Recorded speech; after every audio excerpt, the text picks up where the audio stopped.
Hello दोस्तों, आपका स्वागत है इंजीनियर्स वर्क क्लब में, जहां हम बात करते हैं कंपनी से quarterly results, stock market insights और कंपनी से जुड़ी हुई स्टॉक स्प्लिट, बोनस और डिविडेंड की खबरों के बारे में।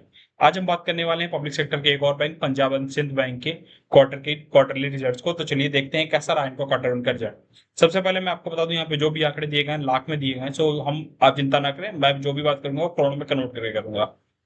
सबसे पहले अगर हम इनकी इनकम की बात करें, जो कि 2,910 करोड़ रुपए रिपोर्ट हुई है, जो कि लास्ट क्वार्टर में 3,158 करोड़ थी और लास्ट ईयर सेम क्वार्टर में 2,652 करोड़ थी। सो ईयर ऑन ईयर बेसिस पे ये हमें बढ़ती हुई जरूर दिखाई दे रही है, करीब 9% के आसपास, लेकिन क्वार्टर ऑन क्वार्टर बेसिस पे ही जरूर कम हुई है। अगर हम इनके खर्चों की बात करें, जो टोटल इनके एक्सपेंडिचर है वो 2,829 करोड़ हो गए हैं, जो कि लास्ट क्वार्टर में 3,019 करोड़ थे और लास्ट ईयर सेम क्वार्टर में 2,529 करोड़ थे। सो खर्चे देखें, अगर हम क्वार्टर ऑन क्वार्टर बेसिस पे कम हुए, but year on year basis पे बढ़ते हुए दिख रहे हैं। अगर हम इनके नेट प्रॉफिट की बात करें, जो इनका नेट प्रॉफिट रिपोर्ट हुआ है वो करीब 269 करोड़ का है, जो कि लास्ट क्वार्टर में 312 करोड़ का था और लास्ट ईयर सेम क्वार्टर में 181 करोड़ का था। सो इनका प्रॉफिट जो है वो अच्छा खासा बढ़ता हुआ दिखाई दे रहा है, 45% से भी ज्यादा से बढ़ा है, 181 करोड़ से 269 करोड़।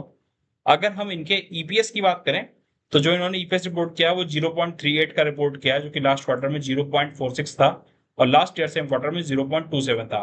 सो ईपीएस भी हमको ईयर ऑन ईयर बेसिस पे ग्रो होता हुआ दिखाई दे रहा है।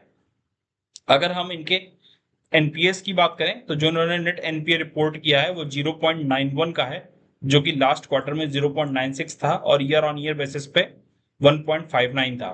सो 1.59 से घट करके 0.91 होना, ये एक अच्छा बात है कि इनके एनपीएस जो है वो हमें कम होते हुए दिखाई दे रहे हैं, ईयर ऑन ईयर बेसिस पे भी और क्वार्टर ऑन क्वार्टर बेसिस पे भी।